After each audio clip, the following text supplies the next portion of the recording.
Welcome to Cut the Bull, an insightful podcast which addresses the news of the day and the cultural issues plaguing our society, bringing logic and context to these topics and discussing solutions too real for mainstream pundits. Now, here are your hosts, Charles Love and Wilfred Riley.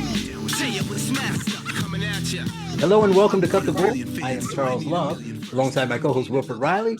We are joined by the infamous one named Kelly, whatever that means. That's him. I don't know. We'll figure that out. And our guest this week is Pamela Denise Long, known as Denise. Denise, welcome to the show. Thank you. It's good to be back with you guys. You got so many titles. How am I introducing you today? Give us a little backstory of what you do and who you are. You know what, Charles? Because you got it like that, you can call me whatever. But let me you know me.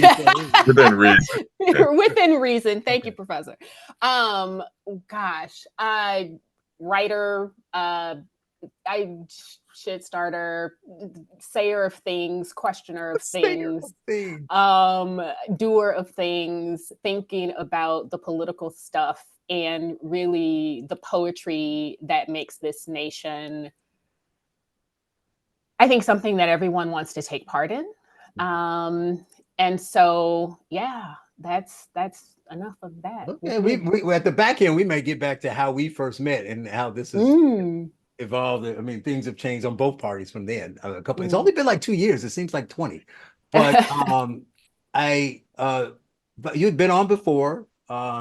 And I invited you on. Someone suggested, Denise, you should go on the podcast and you all should mix it up and talk about this topic. And I'm like, okay, she's always welcome. And then all this other, like we were saying right before we started, but that was before the fan had gotten, covered with, the proverbial shit. So now we need to kind of, parse that a little bit before we get to some of the others. So you were just about to say what you've been thinking about the most, because there's a lot of things. I'll let you start and then we'll go from there.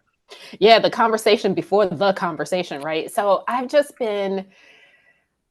there has been a lot that has happened in the last 30 days, right? One of the things that's intrigued me is how, I'm going to use the word triggered, and I mean that in the sense of fight, flight, freeze, fawn responses that people have had regarding Biden's stepping aside from his campaign and Kamala Harris becoming the apparent, shall I say? What is she? Right. The apparent nominee at this point.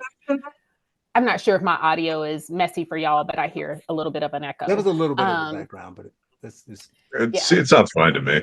Okay, thanks. But how activated people are, the idea that you have to support one or the other.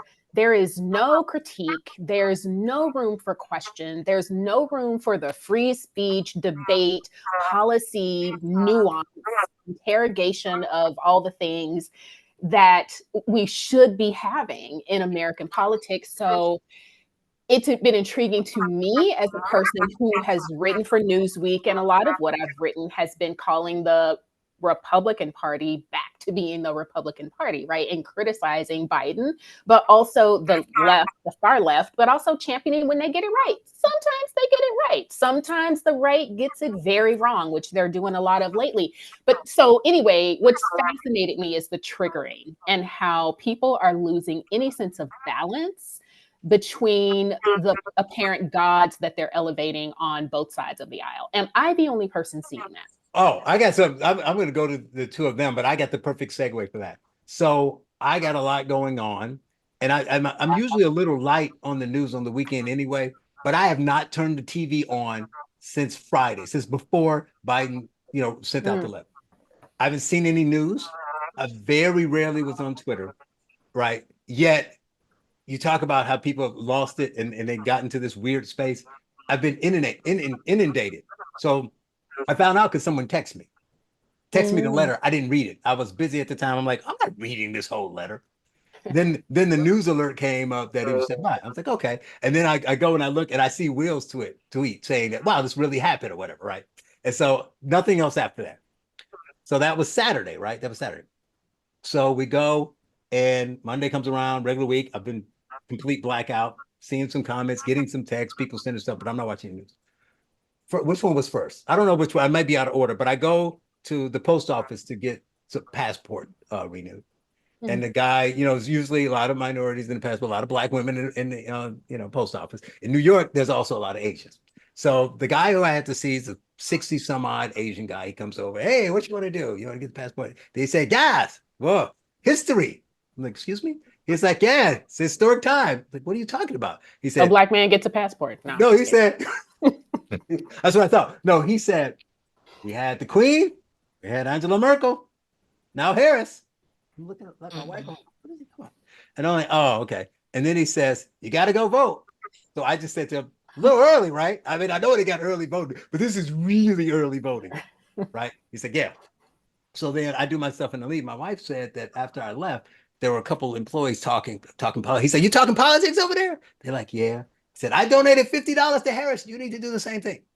Right. So this is me. Now, right. That was the one thing. And then the next one I got was I had someone tell me at a meeting, just, business meeting, doing your regular thing. That's afterwards. It's like, we're talking about something in weather, other stuff comes up. And she goes like this. And she shows me her pearls. She said, I got my Chucks on too. This is just in regular conversation. Yeah. Nobody's bringing it up. So I can imagine how crazy it is on social media when usually this stuff doesn't get down to, Will and I talk a lot about social media, and I always joke that Twitter's not real because the crazy arguments you have there, I don't get it in my regular life. But I mean, in 2 days, it was, everywhere you go. So I can imagine just how bad it got. But what are your thoughts on that, Will? On the, we got to get on the bandwagon people. And I've offended him. Well, I will go. All right, go ahead, Kelly. We have been here before. So this whole hysteria. Now he's multiplying. There's so many moments. He said, I have a lot to say about this. This whole hysteria that we're feeling right now, if you remember when Sarah Palin was first introduced, everybody went wild for her, right? All the Democrats were like, oh, shoot. And how long did that last? I don't even think it lasted a month. After it was like interview. It was like the initial, fury of, oh, it's a woman and she's articulate and she's beautiful. Oh, everybody was fascinated. And then it just fizzled. So that's the kind of, we've been here before. That's the phase that we're in now. People are excited. Democrats are excited. They're galvanized. I think the only thing that took me by surprise was she was already on the ticket. She just flipped. Is it that big of a deal going from top of the ticket, going from vice to top of the ticket? She's been there and doing nothing. And if she's elected, she's still going to do nothing. Let's just wait. It's just going to be like Sarah Palin, how she, it was a fury because she was a woman and then it dwindled. Wilford Riley on the left. What do I think about this whole situation, Charles? Is right. That what you're asking? Yes. Or mostly how crazy people have gotten over it. Yeah, so first of all, it's been a crazy, I think Pamela said like 3 weeks or something. So like the potential future president got shot. And they shot him in the ear, Latin America style. You had the guy with the AR 150 feet away or whatever. The Secret Service director, which is a clout shot with an AR. I'm glad, but I'm surprised he missed. The Secret Service director resigned, so on down the line. Just before this, Trump smoked Biden in the debate. So we realized, we knew this already, but it was clearly revealed that for a year or more, people have been lying about Biden being competent. So, that became the biggest story in right-wing media. Like, this guy clearly is senile. Like, every single story about him walking past foreign leaders and falling up the stairs where they gave excuses for this. He had a cold, was a lie. So that happens. Then the shooting happens. And then the president steps down on Twitter. He releases his letter on Twitter and Facebook and doesn't say anything for multiple days. So his staff, apparently. Yeah, did he know? Like, the poor old guy. Yeah, this guy is 82 years old. Clearly his wife is running a lot of that relationship, and he doesn't seem to know what's going on around him a lot. But anyway, just a crazy couple of weeks. The Kamala Harris thing, I'm unsure how much they mean it. So I think there are two levels here. Like the first is it's another one of those historic firsts. Like if I liked the person, it would be pretty cool to see like a female president of my ethnic group. I'd rather it not be Kamala Harris. But I mean, like, so there are people that are excited about that, like the first businesswoman with a real chance. You know, Charlie XCX is making the green shirt that say Bratton's on. It's like a younger Hillary that people can stand. So there are people that feel that way. The thing is though, like I don't understand how intense people really are about these firsts anymore. Like we already had a black president. And if you're a liberal, most people think he did a pretty good job. He was in there for 8 years. So saying this like we've got the first black female attorney general of whatever, it feels a bit forced today. We've already done this. The next president after Trump was an Irishman. His VP was black. I mean, we're not. This isn't 1954 anymore. Anyway, but blah blah blah aside, there's another reason for the excitement, and that's that the Democrats now have a chance. Like after the debate, Biden had a 0% chance of beating Trump. Biden was selling for 12 cents on the betting sites. Like I actually am a gambling man and know that. Like I sold the very small amount of Biden I had.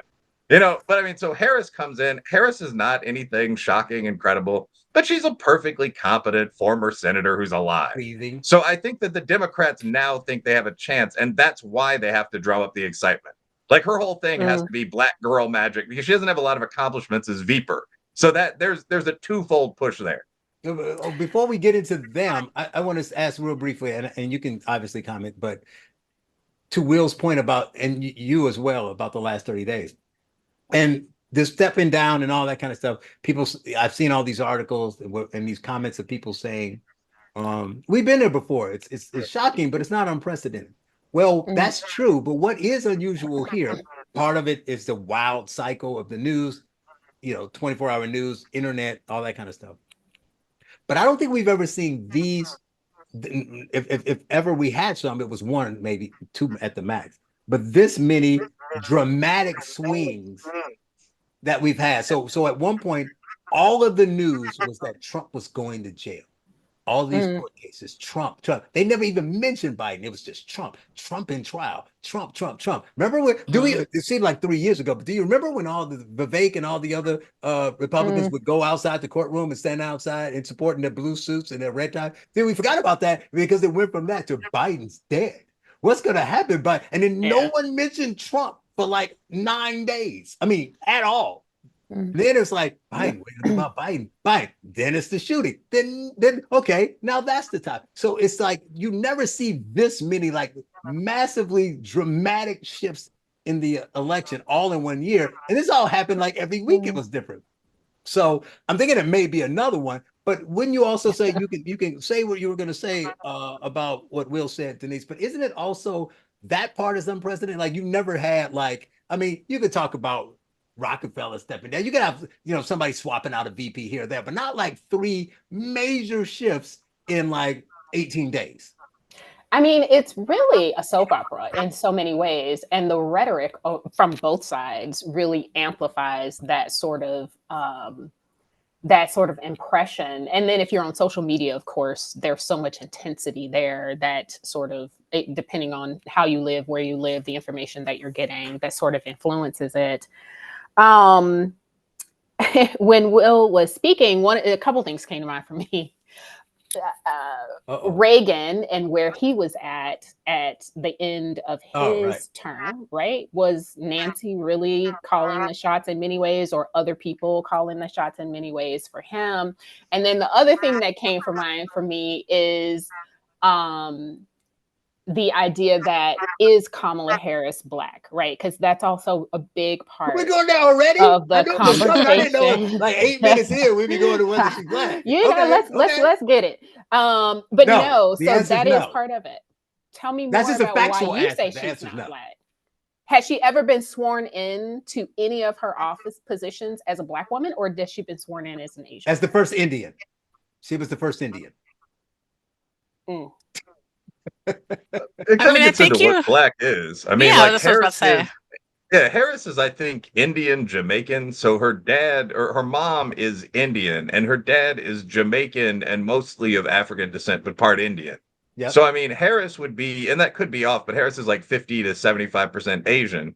So, I mean, like, the reason that she'd be considered black, like, I mean, all you guys know this at least as well as I do, but it's just sort of American tradition. If you're, one drop, you're 2% black, then you're black. Like, Well, for yeah, I my get family, that, it's kind of, but let's be fair. I mean, not majority, but if a large and growing number of black people are saying to Jamaican immigrants and to other people that they're calling them tethers, go look at it on Twitter. well, I think that's pretty So stupid. I mean, like the Tariq Nasheed, like go back to the no, but islands type of stuff. Like, I don't know. It'd be interesting to have him on the show, but yeah, that's a lot of that stuff is pretty wild. Like when people say like Nigerian immigrants have a higher crime rate than black and white Americans, like, no, they don't. That's not the path you really want to go down as an American. but I see mean, that. I But I gotta say this, and I know then I go to you, R. Kelly. uh-huh. Oh, that's the wrong Kelly. I'm sorry. I'm just gonna keep calling you random Kellys throughout the show. Okay. Whatever Kelly pops in my head. Regis and Kelly. Is that one better than R. Kelly? I get what Will's Almost saying. anything is. Okay, right. I Yeah, guess most so. things would probably be. Yeah. I get what Will is saying, and I don't agree with everything. Just like Denise says, you're going to agree with the left and you're going to agree with the right sometime. I don't agree with them all the time. I'm sure Denise agrees with them more than I do. But I will say that there is a difference. I was talking to an immigrant friend of mine and talking about black. So do they appear back black and do they share some things at some point, possibly down the road? But the bottom line is, if you're being honest, it's not taken away from them, but a black immigrant has more in common with an Asian immigrant than a black American, right? The reason they came, how they came, what their ancestry is, their family, their back, it's just different. Whether they come from Nigeria, Jamaica, it doesn't matter where. Immigrating here from Jamaica is like immigrating here from China. You're an immigrant, right? You can become a citizen, you can love America, and then you're an American citizen. But it's not the same as being black just because people identify you as black. It's not a knock. It's a statement of fact. You're just not black. Just one sentence because I think everyone has a comment, but like I think there's a difference there between black. Like clearly these people are of like the African race or whatever. I mean, I'm not a geneticist, Right. but there's a difference between that and what I like the brother Tariq would call ADOS, like American descendants of slaves. Like my buddy, one of my friends once jokingly described himself as a Nigerian descendant of slave traders. So I mean, like there is that difference. Like I mean, black that's a real Americans. thing. Yeah, no, it is. Like black Americans are descendants of people who, by and large, for example, lost the wars against the Ashanti and African and were sold to the whites and came here. It is what it is. History was terrible. So people And that does from not include Kamala Ghana or Harris. something like that were very likely on the other side of that conflict. It doesn't mean anything about the children today, but yeah, there is an American sort of Southern source black identity. I think most people feel. Right. Yeah. Go ahead, Kelly. You first. Yes, I mean that kind of summed it up. I mean, if you want to define Black American, I think you do have to trace your lineage back to American slavery. Your grandparents, your descendants would have had to have been here to be a Black American. Now, is Kamala Black because of her skin color? I mean, that's debatable, but she is not a Black American just because she joined, one of my sister sororities. That does not make her Black. Right. I also think, though, if you talk about people from the islands, they don't identify themselves as Black over there. Jamaicans don't run around and saying we're Black. They're Jamaican. It's only when they come over here that they latch onto oh, I'm Black when they want to, but when they don't want to, it's I'm Jamaican or I'm from the islands, and they like to, segregate themselves. Yeah, Denise, I just want to make it clear. You go ahead and you can go, but because people would take this as like he talked about Tariq Nasheed. Nobody's saying that they're less than anyone else, that there's a problem with them. It's just a statement of fact. It's not the same. So if you're saying, is it the same? It's not the same. I think it's pretty clear. It's not a knock on Kamala. It's not saying she's not eligible. She can't be a good president. She can't even do a lot of things for Black Americans. She's just not one of them. Yeah. Yeah. So I think to beat the point a little bit, it's why does that distinction matter? It's not just the claiming and the tribalism. It's also the ways in which people who are not rooted in the American tradition of slavery, Jim Crow, and experiencing all of those things come here and, to Kelly's point, code as Black and speak on our multi-generational issues and without any real knowledge of those issues. And that matters. When you come over and you get power and you don't feel any identification with the realities of what we have experienced. So I always say I'm 7th plus generation American, right? And that's what I have been able to trace back so far to the early 1800s, potentially late 1700s. It matters because the politics of people and their decisions is rooted in what they know. And if you're not rooted in and identifying with our issues, I think you have the potential to appear to speak a level of truth that that's not even rooted in real knowledge, regardless of if you don't support reparations, right? Or if you don't believe that there are inequities in education and other life outcomes. It's not a separate issue, but it's a related issue, I think. And if you don't come with the foreknowledge to make an informed decision in the first place, I think it's an injustice to the people who kind of paved the way for you to be here in the first place. I think there's another problem even before that, because you talk politically, and when you're empowered and all that kind of stuff, which we can get to, and that could be, and there's a place for that. But it's even simpler than that. You get the best of both worlds. So you get to do, I couldn't think of a Kelly. Oh, I'm sorry. But like Kelly was saying, that they use it when they want to or not. I don't even think for a lot of people it's intentional. I don't think they're, I'm gonna be black, I'm gonna say I'm black when it fits me and not when, but I don't want to be part of that group. But there is part for everyone else who can't tell the difference. For white Americans, for people who don't know the difference, you appear black. I can say, I can come in and I can say that, there's a shorter line for blacks for some other reason, because, as you talk about inequities and how you're trying to right them. So we created this program. I take advantage of the program. Right.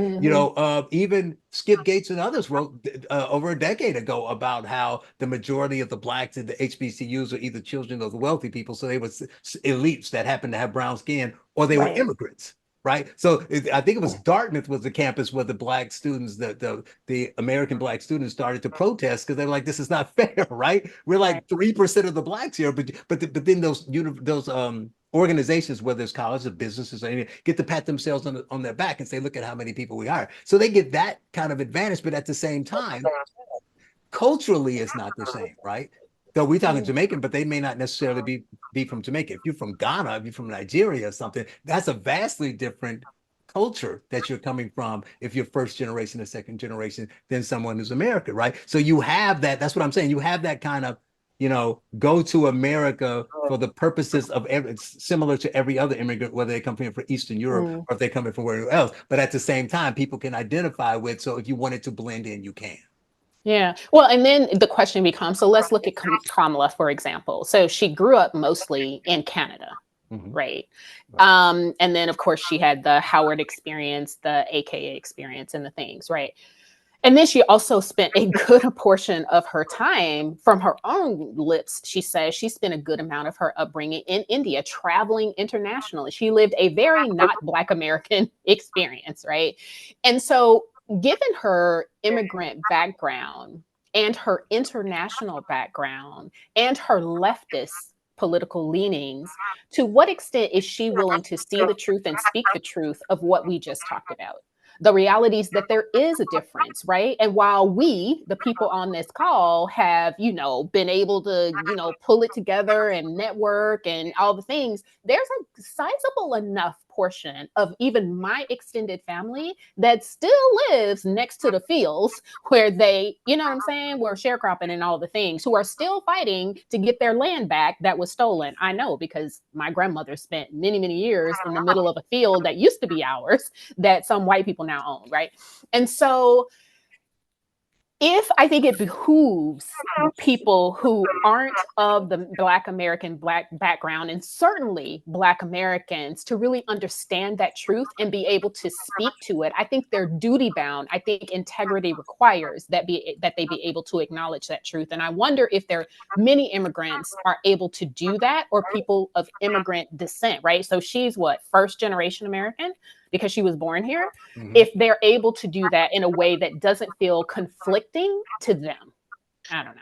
I guess if I can say real quick, I guess that's the one part that I would draw a distinction. I don't think being a foundational Black American automatically makes you knowledgeable about the struggles, because you can, any younger generation person, they have no connection to the struggle, they have no idea, they don't particularly care. So that's one thing. The other thing is, even though I do totally agree that she's not Black, I do not get into the bashing that goes on social media between immigrants and Black people.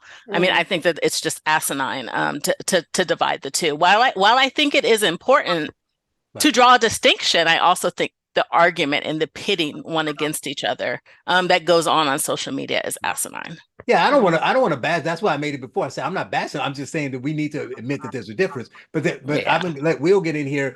But I want to say one more thing to what Denise said. That she did. We talked about the whole Black thing, but she said it right at the end. And to be honest, at this juncture where the country is now, that's probably the more important piece. You talked about her background, and she also said out of her own mouth that she travels internationally. And then you said leftist, because this is where when Denise and I talk, where we get into the meat of the conversation, where we disagree, but not really. Well, not really. It's kind of hard. And so it's not that much.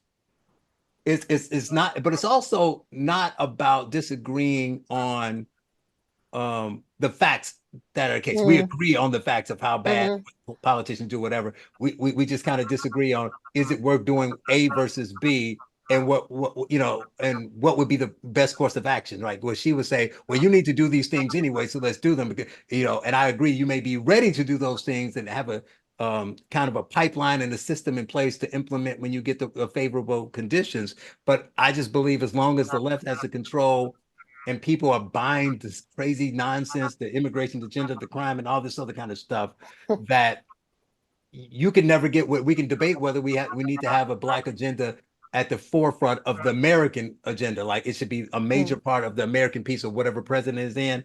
You can't get there when like I just told you, we talked here 3 months about our school board and how I spend every month arguing the transgender issue, right? Or immigration, how people could just say, immigrants should be able to get this, this car with this money and this discounted housing, and then we're gonna put it in the neighborhood where the Black people live, and you get to sit there and watch it and suffer. And my argument is, there's only one party that's for it. I'm not a Republican or a Democrat. I know she's a radical Republican. I'm not a Republican, right?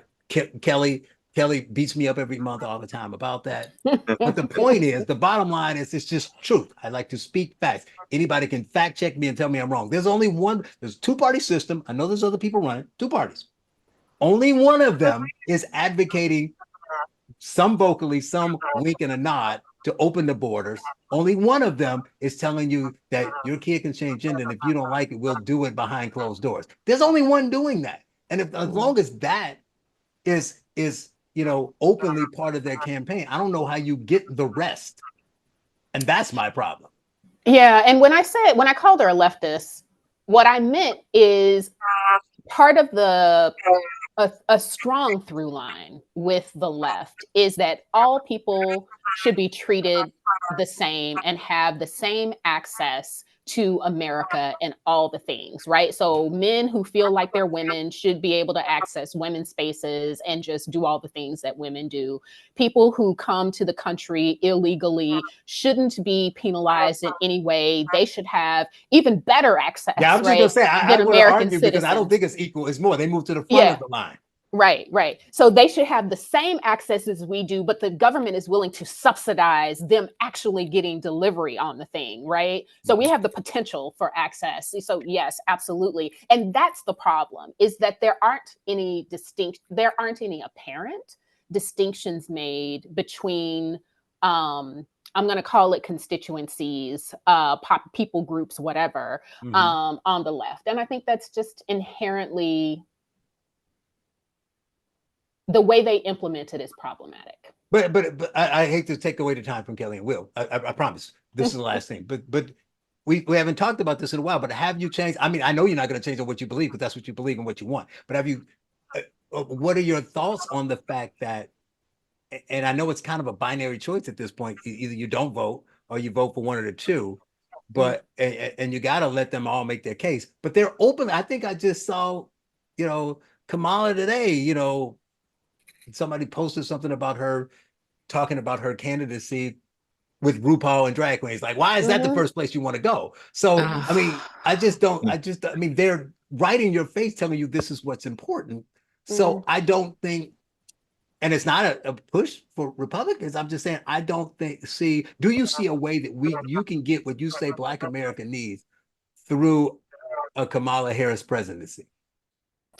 So what Kamala and Joe Biden did, and Will probably has the proper term for this top of mind better than I, but is a brother codified this approach, but it's targeted, but there's something that either comes before or after the word targeted. They've been doing targeted programming. My understanding or analysis of why they're doing targeted programming, well, let me define it. It's really looking at what are the issues that affect the people at the bottom, so to speak, cast of society. Typically, that's Black folk, multi-generational Black Americans, right? The descendants of slaves, like we've been talking about.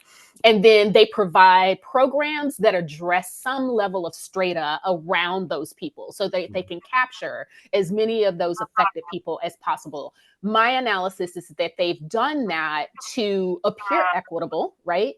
And also like equal, given equality, but also to avoid strict scrutiny, to avoid the idea that they're doing a race-based program. Now, I'm of the opinion, if you've read or listened to many things I put out about the June, the year ago SCOTUS affirmative action decision, I'm of the opinion that the affirmative action decision makes it very clear that the government can indeed enact programs toward the descendants of U.S. slaves that redress the discrimination that the government or any organization has actually committed. Clarence Thomas and his concurrence, by my reading, did a very smooth job of clarifying case law that shows when Black Americans are included. Historically, those have survived strict scrutiny. The programs have survived strict scrutiny because it's injury-based rather than race-based. Right.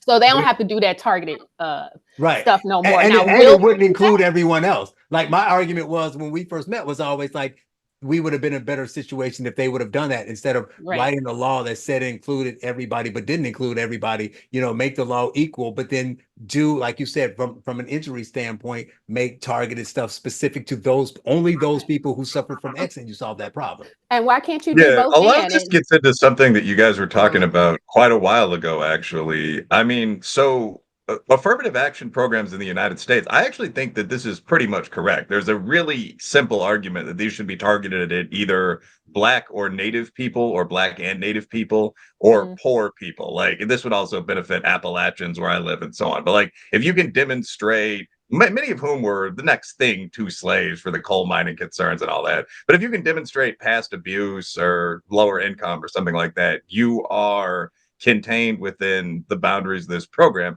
The issue that a lot of you guys were talking about maybe 10 minutes ago is that actually that's not what we do with affirmative action at all.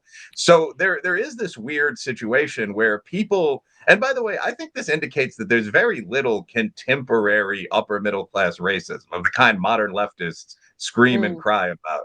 Like the problems for Black or Appalachian communities are very heavily lodged in the past, especially in the Black community. Like, why are you in this neighborhood of this city with this declining housing stock?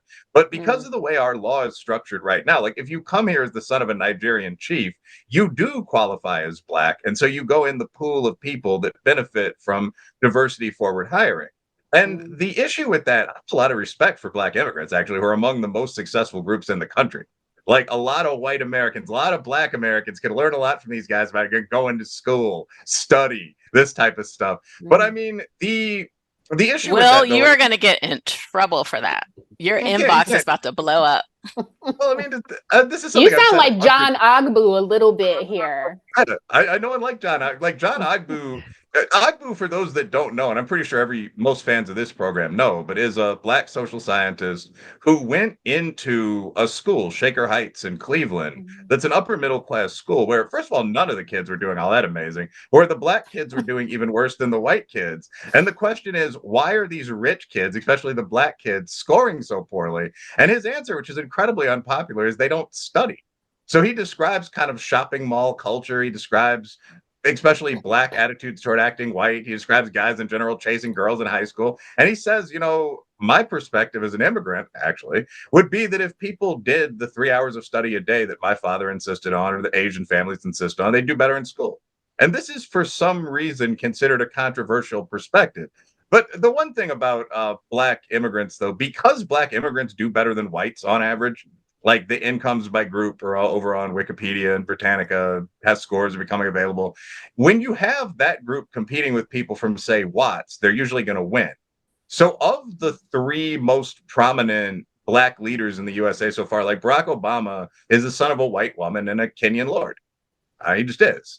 Kamala Harris is Indian and Jamaican. Colin Powell is Jamaican from one of the wealthier families in the island. It just goes on and on and on down the line. So there is a question of, this country seems to be reasonably fair now. Are we going to do something for people that genuinely suffered in the past? And because this is America and competitive, probably not. But at very least, you could take out some of the programs that are now benefiting recent immigrants from the third world, like all Hispanics, based on test score performances, generally are advantaged as much as or slightly more than what you'd call foundational Black American. Does that make any sense since most Hispanics are Caucasian? Well, no, not really, but that's the law. So that's a very powerful force in our society. 18% Spanish, by the way, 12% Black in America. So I want to throw one more thing out there though. When you talk about what we can do, and Denise talked about the targeting things they're doing. Again, I just go back to the brass tacks, and you can tell me what you want to do, but I want to look at what you're actually doing. And I can only use, it's two of the three biggest cities in the country. I can only use Chicago and New York as my reference points. And I know that take away the corrupt politician who's doing this kind of thing just to get elected and all that kind of stuff, or being in bed with the teachers union. So you may not be doing the best thing for your constituents because you want to get paid. But the people who really say, there's a problem in these communities and I want to fix it, come up with some things to do. I'm sure there are some exceptions. I want to be fair, but the ones that pop into mind all don't work. And in many cases cause more problems. So I can give a couple of examples. So I'm on the school board here in Chicago, in New York, and they were arguing that the selective enrollment, right before I moved here, de Blasio on his way out changed the law for the selective enrollment schools. Chicago's about to do it now and saying, well, it's too many, there's not enough Black kids in these schools. It's unfair. So, you have to test to get in. So we want to scrap the test and do a lottery so we can have more minorities and more Blacks in. But to be fair, New York was weird because they were minority, they were Asian, but whatever the case may be. But the iPod, stop, Denise. But the hard part, don't start. We're not there yet. But that's not the argument I'm making. What I'm saying is what they wanted to do to change, the goal was to improve the number of Blacks in the school. Which you think the goal would be improve the education for all the Black kids in the schools, whatever schools they're in, which is what I said, and they called me a racist. Get out of here, you racist. That's crazy. We need them to go to Stuyvesant. So they wanted to change the admission at the selective enrollment schools so they get more Black students in. But you're only going to get a slight increase of Black students there. And the Black students that you get there, high schools are different because New York high schools are free for all. But they want to do this K through 8.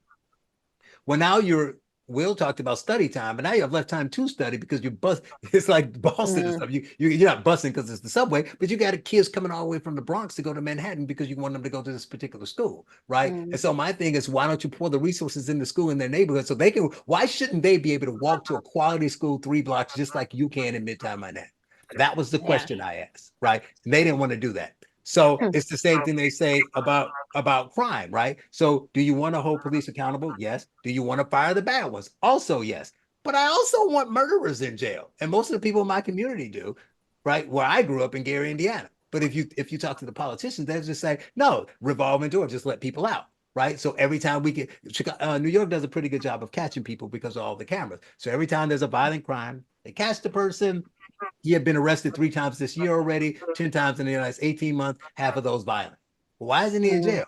Oh, well, we don't want bail. We don't want to do all these things. So there's a way to try to balance those inequities and the unfairness of the criminal justice system without just saying blatantly obvious violent criminals don't need to be in jail because we don't want people in jail. And it seems like everything's a hammer. Well, and I'm sorry. I'm thinking about so much research about programs that work, right?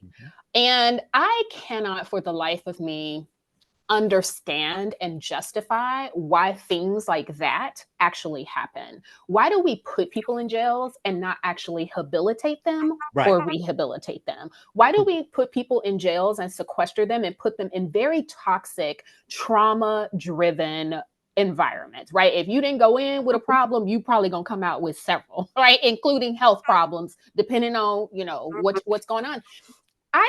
I can't understand, and I hate to be cynical and ascribe Because malicious intentional. intent, because how is it this bad? Like, Oh, how I'm is with you. that? How is it even possible that you think the solution is to let violent criminals back on the street in order to be trauma informed? Are you serious? Help me. But even the other way to what you I said, mean, Will and I. when we talk about equity, equity has to mean something sensible. So, like Charles, you said that where this is not being done, you'd favor more resources being devoted to lower income or minority schools, right? Right. Like that's a logical thing to do. Now, I actually think, Absolutely. yeah, I think we all would. Now, I actually will say I've had some local political experience, and the problem is very rarely as simple as black or poor kids aren't getting enough money. Of Like when course. I've actually looked at when I've Mhm. looked at schools in Louisville and Chicago, I don't know about New York, they're funded to the tune of something that's like $18,000 or Oh, $19,000 they per get more student. because of the layers. 100%. They Yeah, get under more. COVID, it once got up pretty close to 30,000. This came up when we were talking with Crazy. Moms for Liberty, and I checked that out. That was accurate. So, I mean, the problem is generally something pretty specific, like the schools pursuing equity in a different way, like Mm, suspensions by sex and race need to be equal. So you have a lot of people that shouldn't be in school, making learning impossible. Or in some cases in Chicago, they're just stealing the money. Maybe not mm, directly, but like what goes to teacher salaries, union contracts, and athletics. Athletics is a big one versus what actually goes into the classroom so they can buy books. So I think without rambling about this for 20 minutes, like we all agree schools should be equally funded. But also argue, by the way, teachers in poor schools should be as good as they are anywhere, even if you have to pay them a mm, little more to do that. That's another thing. Mhm. Underqualified early career teachers tend to go to the hood because no one wants to teach there. You know, I've voluntarily taught in some inner city schools you're also a myself, and it's an teacher. interesting mix. Like I don't even know if I'm qualified to do it, but at least they listen to me, you know. But so that all that should be done, but you can't pursue equity by letting racially proportionate percentages of rapists out of jail. Interestingly Right. enough, first of all, 55% of those guys would be white. Right. So all you're doing, I mean, everyone commits different crimes, but all you're doing is worsening the community that you're trying to help out. Like, should And there see, be I don't. rehabilitative programs in jail? Yeah, sure. But it's better to kill or jail rapists than to let them go. Like the Mm, rehabilitative programs are the best way to kill or jail rapists, maybe. But frankly, I'm fine just, throwing them in a dark room with some meat. Like most people really don't care about felons that much. So yeah, sure, we should get better on that. But the most important thing is people aren't on the street robbing old ladies. yeah. And so when you talk about those kinds of things, my point was, how is it not obvious that we should be doing different stuff? Sure. Right. Some of the common sense sort of stuff. So that's where I want to ascribe the malicious intent element to things, because we can't be this terrible at pretty obvious shit. Yeah, even with a I, lot of I money. think But human but beings actually easily can just be that terrible. Like if I asked most of my male friends what we should do about crime, they would literally just say, fuck them, throw them in prison, leave them there. I mean, so I don't think humans are actually very nice inherently, but I do have one follow-up question. What are some programs you would like to implement in the prison? That's actually an interest of mine. Like what should Yeah. we be doing? Vocational. I'm really glad that they actually reinstated their criminals. I hate to call people criminals, but people who are convicted, being able to continue their education through right. Pell Grants. We have to set people up for, and I say set up for success, or a hand up, as some people like to say, which also annoys me. But I think we underestimate the extent to which the communities from which many people come are really not just poverty stricken financially, but also in terms of a value for education, in terms of emotional language about, regulating yourself, having more than mad, sad, and happy. You know what I'm saying?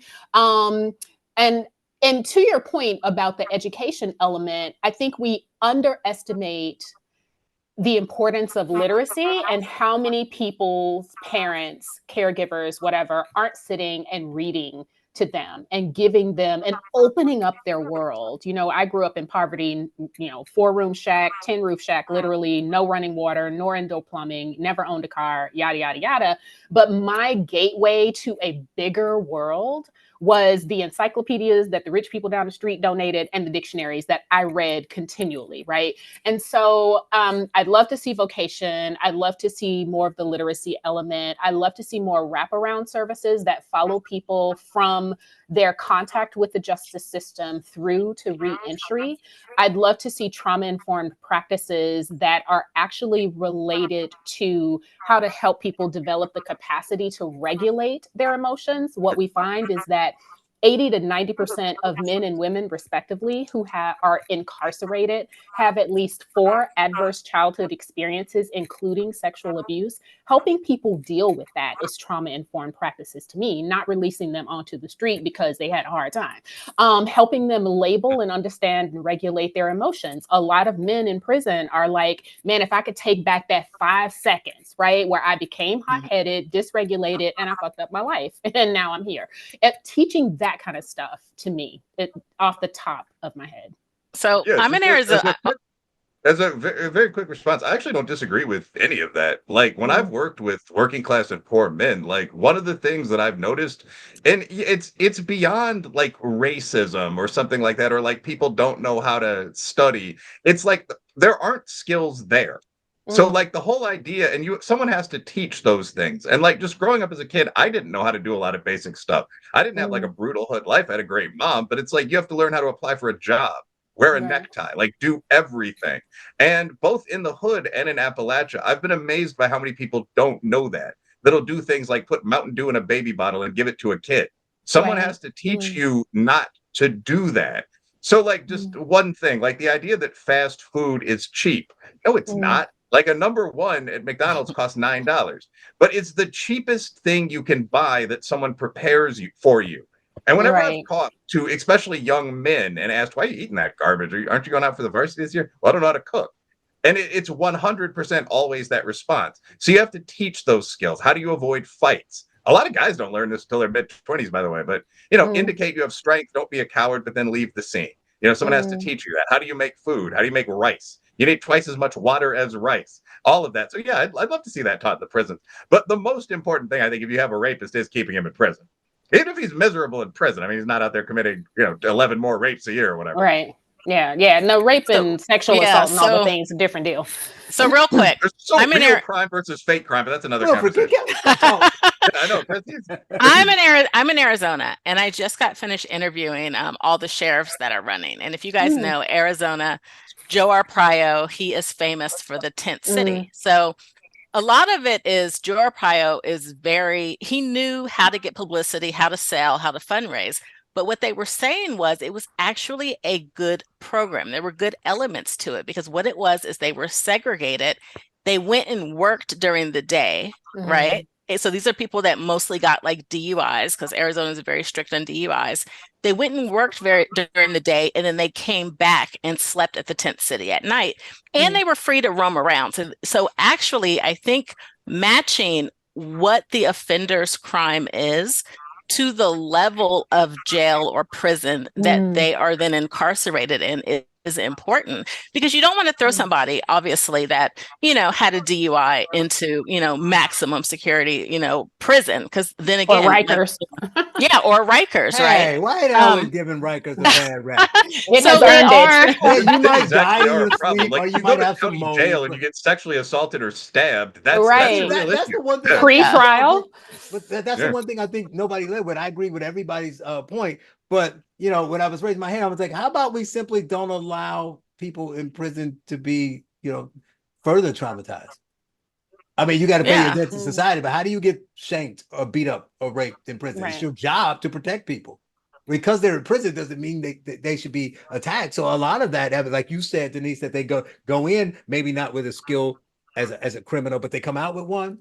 That's part of the problem too. You're not fostering the positive thing and teaching them things like you said, but you're also just letting them. I mean, why they? I watch all those, 60-day in prison shows or whatever. I'm like, why are they gangs? I mean, the people being paid to protect people. How the gangs? Stop the gangs. Whether it's an Aryan gang, whatever the gang is, why the gang? Why is it drugs? A Stop lot that. of it is just an extreme version of the attitude that I described most men as having, like they're in prison, who cares? But like Right. it goes well beyond what I think most people would be comfortable with. So like in Alabama, for example, I know this actually because of a consulting gig of mine. Like all the custody levels are together in the prisons, and so are white and black inmates who don't much like each other. So you can come in to put it rather mildly. So you can come into prison as a guy who's committed felony retail theft or armed burglary or something, and like one of your roommates can be in the Southern Brotherhood, their version of the Aryan Brotherhood. One can be a Crip. They both can weigh 300 pounds, and you've just got to figure out how to survive in that situation. So, yeah, that's a problem. Brilliant. Yeah, that is a problem. What else you got on the docket, Denise? You Oh want my to talk? gosh. Man, we've talked about so many things. I don't know. I'm curious about if Obama has come out and made what do you call it? If he's given the green A light, real the thumbs endorsement? up. Yeah, what is that about? I'm Endorsement. confident that No. my party will come up with a solution at the convention. But everybody The else, last I heard, I heard he's pissed. well, I heard Yeah, that I heard he might be thinks that making she it. can't win. Yeah. I heard that he thinks that she can't win and that it shouldn't have happened. Wow. That's good. Yeah, I don't know. I mean, at some point it's got to wear off though. I mean, I'm not saying she can't win, but you can't just be so high on, I'm with her. It's all about the woman forever because, black women are going to vote for her, right? But black women were going to vote for Biden because black women vote Democrats. They're the one voting block that you can count on, and they're like 5% of the vote. So she's going to get that vote. She was going to get it anyway. Well, and also to your point about discussions, Project 2025, Yeah. I think, which I did an annotated reading of. Yeah, how did you do 146 hours on it? You all should go check it out. I haven't had time to get through it. I mean, I saw how many hours? It's almost 1,000 pages. Yeah. No, it looks like the Denise. Bible. I'm talking about Denise did Twitter spaces on different sections of them. 3 hours, 5 hours. What's the total number of hours? I have no idea. I don't count. Like 25 hours? I mean, like full on. Every part of it. So what is go ahead. I mean, I know you're not going to like everything about it, but what is your overall freak out versus what it actually is? I know what because Will mentioned it on the show before, but what do you think? Given that heritage, this is V2, right? Of the mandate for leadership. Reagan implemented 60 plus, I think. He either implemented or proposed 60+% of their recommendations in 1980 when he was elected. Different culture, different times. Sure. But the goal has been the similar, which is to reduce the size of the administrative state. And with this, they want basically for the president to have people in the executive branch who are going to do exactly to the letter as the administration, which all these 400 plus people in their organizations. Cutting groups, consolidating groups, cutting groups, moving things, getting rid of stuff. I think for me, what I like the most about it is the immigration element, for sure. And then there was a mention in the education section about special funding to HBCUs and to Native American schools, which I was fine with, of course. I do not agree with dismantling the Department of Education. I think, the DOE, of course, started during Wait. So what does the DOE do? Well, it depends on who is actually the executive. Well, what are they supposed to do? If they don't broaden their reach, what are they? Charles Press. Well, I think Obama's Department of Education was one of the, what was John's last name? John was his first name. The person who was the secretary of it then wrote a lot of information. Or was it after Artie? and not Artie. I think John left, and I can't remember he was before or after Artie. But anyway, they talked a lot about trauma-informed care and trauma-informed practices and providing guidelines. They talked a lot about monitoring and mitigating disparate discipline from pre-K through 12 for Black and other students. They provided guidelines about how to do that. They provided incentives for actually monitoring and ameliorating disparities. We've known since the Children's Defense Fund, which published its data, I think in 1975, about the fact that poor Black students, but especially boys, are disproportionately receive discipline, disproportionately expelled, disproportionately referred to special ed. Now, if you need special ed because you need special ed for whatever reason, go ahead and get that service, right? So I'm not shaming special education, but part of what Project 2025 does is denies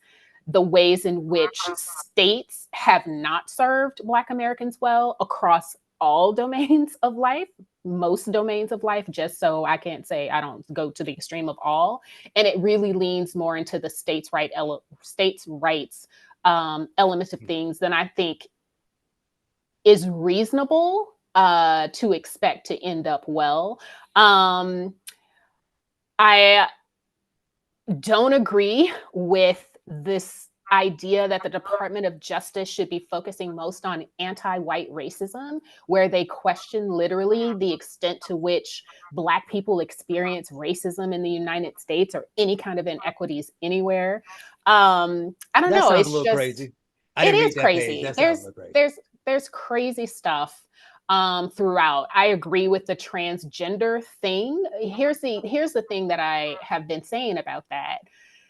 The reality is that there are people who legitimately, right? I'm not talking about people who have fetishes to be a woman, to dress as a woman. There are people who legitimately feel conflicted about their physical body, be it that they experienced a trauma, be it that they are concerned, like sexual assault, childhood sexual abuse, or some other stuff that's going on in their head. What do we do with the various reasons people show up feeling that they are another gender, right? We shouldn't be catering to people who are just getting a sexual kick off of wearing heels and going into, like, we shouldn't even tolerate that. But what do we do with people who have AU, for example, autism, who really do have some sense of feeling disembodied and not knowing what to do with that? So I think there's more nuance to this conversation than I've seen happen. It's either you accept it all, and I always mess it up, but men who want to be women, trans women are real women, right? And they deserve all the space, right? And if you don't want them on your soccer team, you're a bigot, right? Well, if you don't want to date them. Child. And so, right. And then there's none of this is going to ever see the light of day when I get power. Come on, y'all. Where's the logic? Where's the reason? Where's the Wilfred, I see you doing all kinds of hand motions. So I think I've enjoyed a lot of your comments here. I think a lot of things that people disagree on in life just come down to different perspectives. Like, you seem a lot more empathic than I am, which isn't really all that hard to be. If anything, that's a compliment. But, like, that's what she does. I would agree, actually, that there are people, like autistic girls who've been sexually abused, that genuinely feel that they feel like the opposite sex, or that are trying to get away from the group of people that's vulnerable to abuse, like men do abuse women more than vice versa, and so on. Like, that's very deep. And I appreciate your take on it. I think, though, my take is like a male quant is just, but they're not boys, though. Like, if you allow women to identify as men, you're not only going to have to admit those people, you're going to have to, I mean, anyone from prostitutes to people who are simply mentally confused could say, well, I'm a guy. And it's much worse in the opposite direction. I mean, the policy in a lot of states like California is self-ID. Right. So you have no way to parse it out. Yeah, you literally can't, unless you're a trained psychologist, figure out what someone's motivation is at any given time. So, I mean, there have been multiple male, again, like real offenders, wife batterers, sex offenders that have been sent to women's prison. There was one that got 3 women pregnant. So Right. I'm kind of like when you said John Ogbu, Tom Sowell, like I do kind of have that take. Like they're trade-offs, not solutions. So Mhm. it's better that some people feel very uncomfortable in the clothes they normally wear than that you let men into women's prison. Like it doesn't seem like a close race to me. Like it's the comfort of all of the women over here versus the comfort of mostly male autogynephiles over here. Like I have a lot Right. more sympathy for the girls than the guys. Like most of these guys Agreed. have I have a recognized paraphilia. Like autogynephilia is enjoying the idea of you being like sexually taken as a woman. You know, I have my own opinion of that, but it's probably not something that women need to be forced to share with you. I Real quick. agree. Yeah, But my point is, yeah, go ahead. Go I ahead. had two quick comments. One about the trans thing is it's gotten out of control. So it's such a small percentage of the population.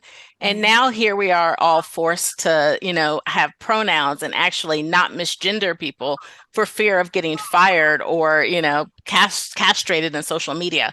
So I think it's just gone too far. But if I can broaden the Project 25 up, big picture, because I don't want to let this point go. It is not Trump's program. And this is an example of how mainstream media and the Dems win at marketing and how dishonest they are because they keep saying Trump's program, and they say it enough time. And the fear mongering, this thing has been out, 2.5 years, but we're just now hearing about it right before the election. They're branding it as Trump's program. Now, he could have adopted the whole thing. He could have just stuck his label on it and adopted it, but he didn't. He came up with Agenda 47, which is his actual program. Now, did it take some pieces from it? Yes. But we all know that Trump is not as right wing as Project 2025. He's just not. He never has been that person. So, but conservatives lose because we dive into the details trying to defend this program by simply saying how dishonest the media is being and Democrats are being. They are straight lying to people, saying this is Trump's program and fear mongering, especially Black people, into thinking that Trump is going to adopt all of these programs. I mean, I think it's close enough in some ways, because it's not close at all. Project Trump ain't read no 47 900 is pages. Project 47. It's close. He didn't It's read close 900 I like enough. pages, Project Denise. Here, hold 47. on a second. It's close enough. Project 2025 is close enough to being, and it's 4 parts because there are 4 parts to it, including the resume repository and the academy, the 180-day playbook, which is not yet public, and the Project 2025 mandate for leadership, which is the 900+ page document. It's close enough to being a Trump's. It's not his, but it's written for him. It would have been written for DeSantis if he hadn't flamed out, right? It's a white paper. It's written for the. It's more than a white paper. It's an implementation guide, because we have to realize Project 2025 is not just that 900-page document. It is those other 3 things that I mentioned as well, including this resume repository of vetted concern. I took the quiz, right? Because I wanted to know what kind of questions was they going to ask you to be able to get in. Oh, I don't know. I don't think so. They keep telling me my link is expired, even though I did follow the link and sent my resume and the whole deal. And I answered all the questions. Do you believe this? And I read it all in the. They probably saw your Twitter page. I included my Twitter page on there because I keep it. But it's close enough where it's not just Black people. I think it's all people. I know in terms of the LGBTQIA+, not just the community, but also the people who care about and are allies to that community. I know it's scaring them. That's mostly white people. I know it's scaring federal employees and people who rely upon federal employment. Yeah, absolutely. I mean, the whole thing is we getting ready to fire 20,000 of y'all. As they should. They should. So like I said, I think it's close enough. And here's the other thing. I joined the Federalist Society because I kind of like lawyers. I think they're interesting. I like the way they think, and I love taking strategy from how they see things. Joined the Federalist Society, went to their education and law conference, I guess it was last year in 2023. And it was really, first of all, it's a who's who, really, of people on the right. But it was also interesting to hear people talk amongst themselves about what their plans were, right? In terms of gutting the federal government. And for me, sure, there are ways in which I don't want the federal government up in my business. And at the same time, there are elements of protection, of safeguarding that we absolutely do need from the executive branch of government that I don't think we're going to get with this gut it all and put your lackeys in the executive branch. Education, real quick, because I know we run out of time. Are we? Wow. Isn't it that we're not really going? Yeah, because you're used to doing 5 hours. We got a superstar. We got Whip Riley here. We can't get him for those 5 hours. Look, going back to actually getting things done. Mm-hmm. Isn't the problem who's in place and not, like Will said, the money or what the DOE says? Like you say, now they can incentivize, that's true, but other than that, everything else they do is pretty much like you said, like Kelly said, white paper. There's like, we suggest that you do this. We do stats, right? They take all the stats of the information they get on education and they put out the nation's report card, right? But they don't build schools, they don't hire teachers, they don't find administrators, they don't write curriculum, right? So all that stuff is being done anyway. Yes, they can advise, but that's gonna, like you say, move back and forth depending on what party's in power. But even if you have something favorable, you talked about whoever the John guy was working for Obama, and they're understanding and highlighting the fact that Black children are treated differently. The issue isn't the federal policy or even the state policy. The issue is all the 25-year-old white women. Like, that's what I said the first time I met you. It's all the 25-year-old white women that's teaching your kids. What So do you mean? until you fix it, what do you mean? 80% of the public school teachers are white women with blue hair. True.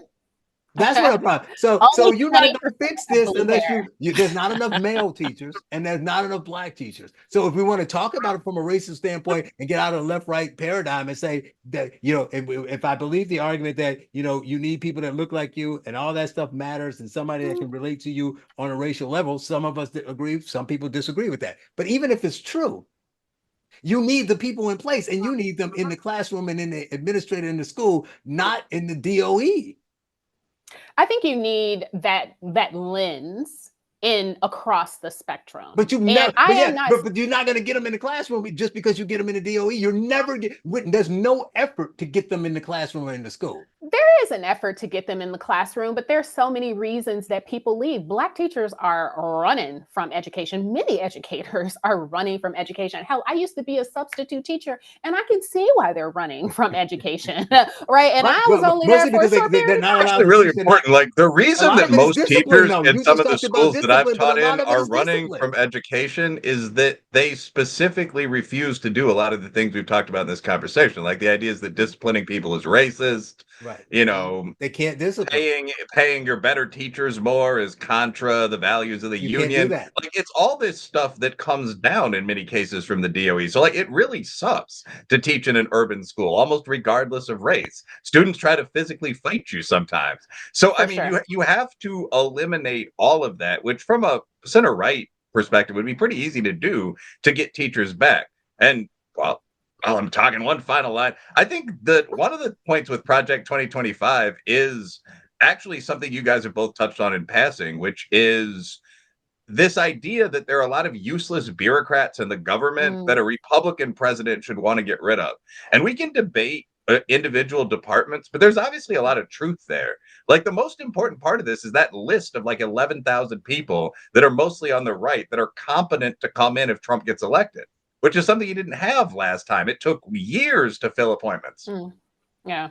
If I could just say one thing really quickly, because I know we're talking a lot about how to make the schools better and what the government needs to do, but I'd be remiss if I didn't mention it's the family, right? We have to get back to one, stressing that 2-parent households are needed if possible, right? Because nowadays parents are working, both when parents do have 2 parents households, they're working their butts off, staying long. I mean, kids are at school till 6 p.m. sometimes with the after school program. getting back to community programs where if both parents do have to work, or if it's a single mom that has to work, that, the kid actually has somewhere to go where they're actually learning and not just hanging out or not just at home. Mhm. But until we get that reinforcement at home, those reinforcements to where parents aren't exhausted, parents have time to read, parents have time to follow up with the teachers, because a good parent can stick their foot in the teacher's butt. How are you going to get there? And how are you going to get where? How are you going to get to, you say we have to get back to the point where even a single parent household has time to read and do all those things, work with the kid on homework. How are you going to do that? Are you going to make higher wages so they don't have to do shift work? How is that going to happen, especially with the right leaning? Well, I know when I was in Mississippi, we opened up a co-op. We had a co-op. So, it was a homeschool program, but it was a co-op. So, parents got together and we rotated, right? So we taught different subjects, we rotated, we shared responsibilities. I mean, a lot of those co-ops are popping up all over the nation. Arizona is a huge homeschool area, or, co-ops. A lot of co-ops are popping up. A lot of, mm-hmm. So logistically, though, that would be where would the right then use their school choice voucher deal, where the money goes with the child and the co-op gets the 12,000 or whatever the amount would be for that, however they do the calculation per student for that? Well, in Arizona, it's not a voucher program, but the money does go with the child. Yes. So you get about, I think, I don't know, $7,000, something like that, of a year to then spend. But the point is, with the next generation, so for instance, with, my daughters and their daughters, if we stress, these things, then the next generations will be better set up to think, okay, marriage is something to be attainable. Marriage is something that's, actually cool to be married and to have a family, versus, the other ideas that the left is pushing. That is probably the most important point, not just about marriage, but the fact that you get more of what you incentivize. And we know that because the government slaps gay flags on the side of subway trains and on the side of office buildings here in New York. And cereal boxes. Do whatever you want to do, but I don't think the government should be incentivizing that. And then at the same time, they won't incentivize other things. So yeah, part of it doesn't cost you any money to just say that some things are good. Any last word? Oh, go ahead. Well, no, I was just complimenting you, man. I said, no, that's a really good line. It doesn't cost the government any money or business any money to say that some things are good. Like, if you want people to have more kids, one simple thing you could do is point out peak fertility. I'll just go with the men here is 24. I've never met anyone that knows that below like the age of 30, which is when people now get married. Yeah, so they all wait now. They all wait. And then they wonder why it takes so long to have kids. Denise, last thing? Any last thing? Any last point? Yeah. I've appreciated the conversation. Sorry, we don't do 5 hours. No, no worries. I will look forward to hearing more about what you guys are seeing as this evolves. I think it's going to be a complete poop show from this point forward. I am concerned for what happens after November. Is it November 5 this year? I'm concerned. I think with bullets and or shrapnel flying all over the place. I'm worried, but you know what? We'll see what happens, and I'll keep it cute and kind of ghetto on Twitter. There you go. Well, my only concern is that, and I know you and other people will push, and I hope you get other people follow you. My concern is win, lose, or draw is that Kamala won't have to answer for things, right? So you can't. There's certain questions you can't answer. Some things you can't say. Like you say, will she be an advocate for the Black community? It won't really matter to a lot of people because she's in the right packaging. I saw a video of a guy that you posted that was saying that this is the last chance, the best chance for Black Americans to do whatever. But in the video, he said something about. He literally said. It does. I hear people talking about her past. Her past doesn't matter. Say, well, no. Right? Her past doesn't matter. It's just what she's going to do now. But you don't know what she's going to do. You only know what she's going to say. So you have to use the past in order to say, well, she's saying this. Does she probably mean it? You don't only use the past, but you can't just ignore the past. Right? So that's what I think. I think people won't ask her the tough questions. And I think the right is going to eat her up. I'm seeing more of the right leaning rhetoric, and it's all usury and it's all Yeah. tactical stuff where they're talking about, you're not a Black American and, her record on certain things. Right. It's just going to be interesting. I mean, the poop's flying, so wear your PPE. There you go. Well, she is Denise Long, and we had Kelly, the new Kelly, here with us. But Denise, it's been great talking with you, and thanks for coming. Thanks. Good to see you all. Bye. Land of the free and a home of the brave. God get all of the praise. I got a country to save, cause I'm Patriot J and I'm saving a day.